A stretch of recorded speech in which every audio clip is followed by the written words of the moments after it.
We always sought for freedom of all sorts. We always sought for freedom of all sorts from cradle to grave.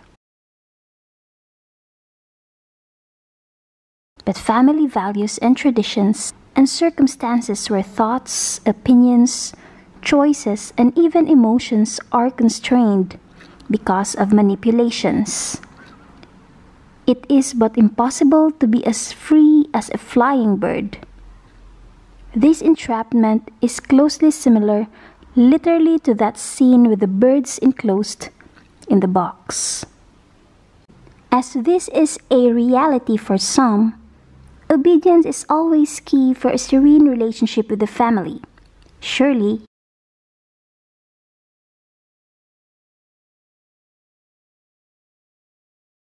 you'll get used to it.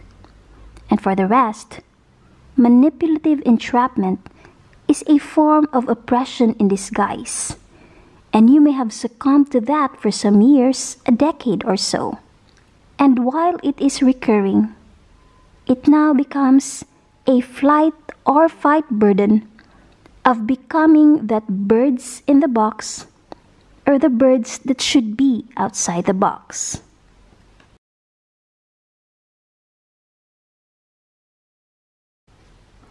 Many events in our lives seemed to be underappreciated, as most of the time we allow ourselves to be blindfolded.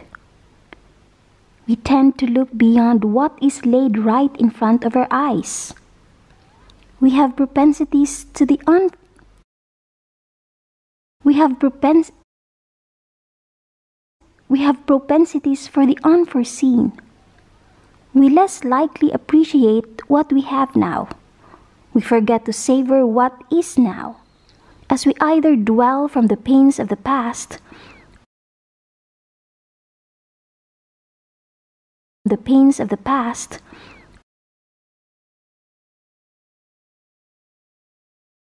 or anticipate the fruitions of the future.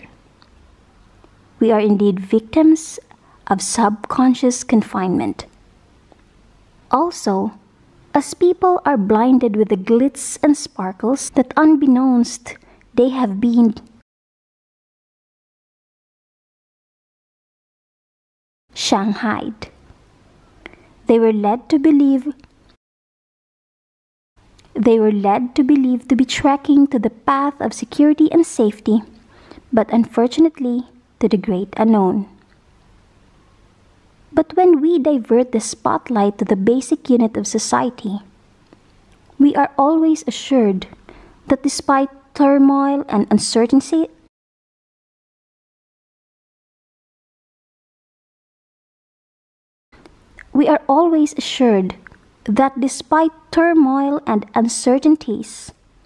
at the end of the tunnel, our family's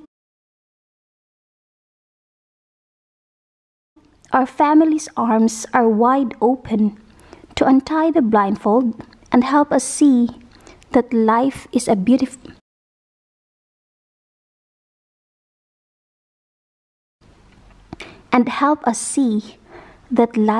beautiful amidst chaos. And that while we are alive, let us live life to the let us live life to the fullest. This is a cliche, but this is still very applicable to all of us. Take those blindfolds down and be mesmerized with life's mysteries.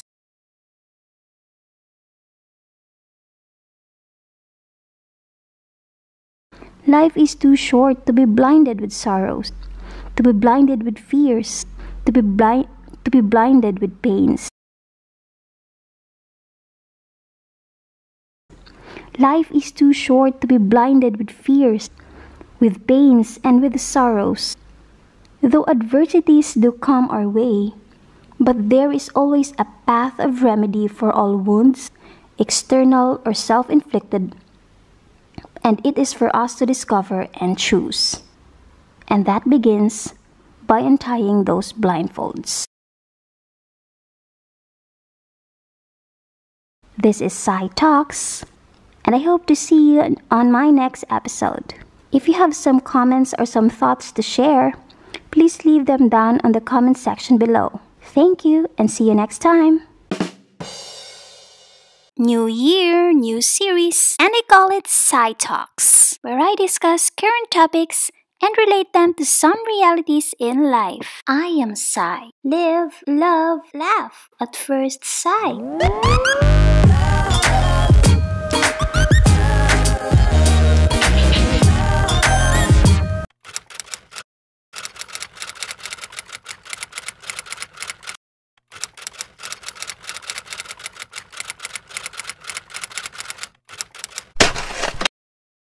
Yes, and it is about the Netflix film entitled Bird Box.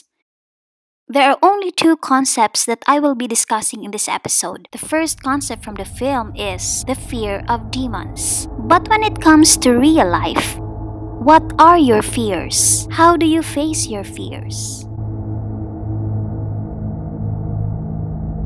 The fear of entrapment. We always sought for freedom of all sorts, but family values and traditions and circumstances where thoughts, opinions, choices, and even emotions are constrained because of manipulations. Hence, it is but impossible to be as free as a flying bird.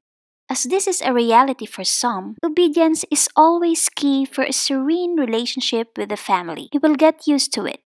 And for the rest, manipulative entrapment is a form of oppression in disguise, and you may have succumbed to it for years. And while it is recurring, it now becomes a flight or fight struggle of becoming the bird in the box or the bird that should be outside the box. Should we continue to fear or to live with no fears? Let's move on to the second common fear, which is the fear of death. Death is everyone's ultimate fear, as death is the end of everything. The worst truth is, it is inevitable and highly unpredictable, which makes it more frightful. But as early as now, we need to practice acceptance and preparedness. These are two values to master for us to warmly embrace the end of our physical existence and to be able to appreciate and nurture the present.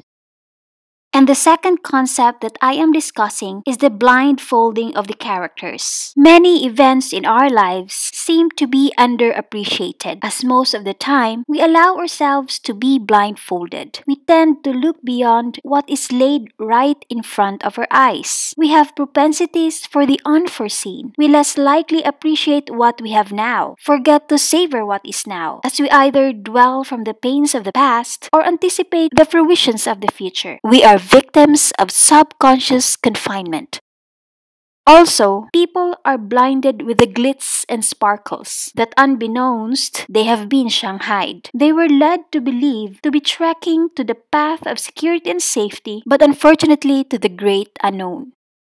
But when we divert the spotlight to the basic unit of society, we are always assured that despite turmoil and uncertainties, at the end of the tunnel, our family's arms are wide open to untie the blindfold and help us see that life is beautiful amidst chaos.